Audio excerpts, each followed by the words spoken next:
মাছের ডিমের তরকারির জন্য আলু আর কাঁকরোল ভেজে নিলাম।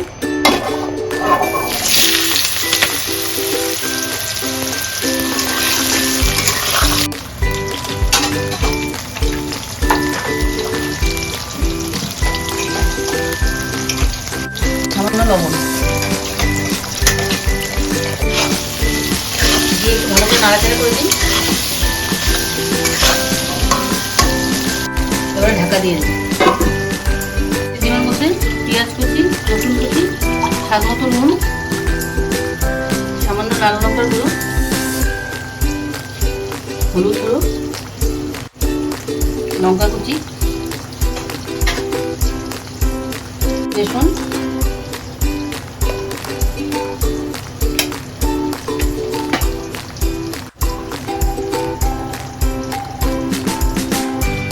সামান্য কাঁচা তেল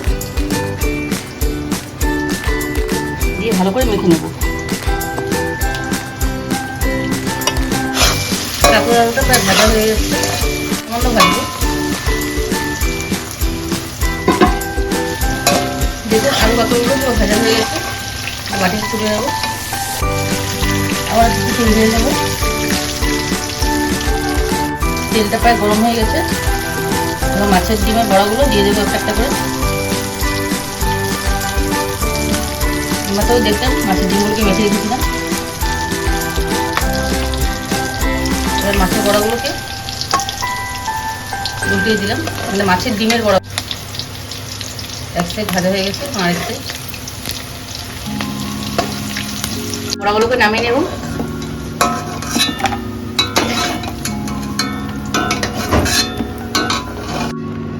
মাছের ডিমের তরকারির জন্য 4-5টা লঙ্কা দিয়ে যেরকম ঝাল, কয়েক টুকরো আদা, সামান্য পেঁয়াজ, এগুলো দিয়ে মশলাকে বেটে নেব। 2 টুকরো দারচিনি আর উপর জিরে ফোড়ন দিয়ে নেব। কয়েক টুকরো পেঁয়াজ,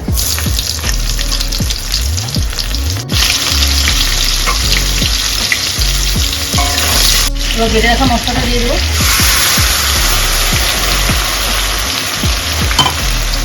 মশলা বেটে রাখা জলটা দিয়ে দেবো। সামান্য হলুদ, কাশ্মীরি লঙ্কার গুঁড়ো, ধনিয়া গুঁড়ো,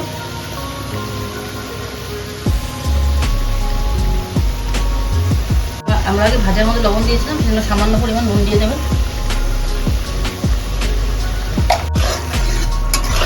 মশলাকে ভালো করে নাড়াচাড়া করে গ্যাসের স্টিমটা বাড়িয়ে একটু ঢাকা দিয়ে দিন। দেখুন মশলাটা পুরো ভাজা হয়ে গেছে, সামান্য একটু জলটা টানবে।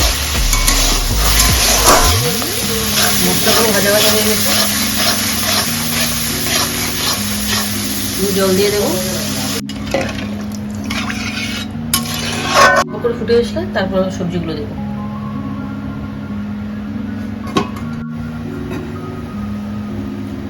এবার ঝোলের ঢাকাটা খুলে দেখবো। দেখুন ঝোলটা প্রায় উঠে গেছে। এবার ঝোলটার মধ্যে বড়াগুলো যে ভেজে রেখেছিলাম সেই বড়াগুলো আর আলু কাঁকরোলটা পুরো ঢেলে দেবো। ঢেলে দেওয়ার পর একটু ভালো করে নাড়াচাড়া করুন। গ্যাসের স্টিমটাকে বাড়িয়ে এবার আরেকবার ঢাকা দিয়ে দিন 5 মিনিটের জন্য। আমাদের সবজিটা পুরো রেডি। এবার উপর থেকে কয়েকটা টমেটো ছিটিয়ে দেবো।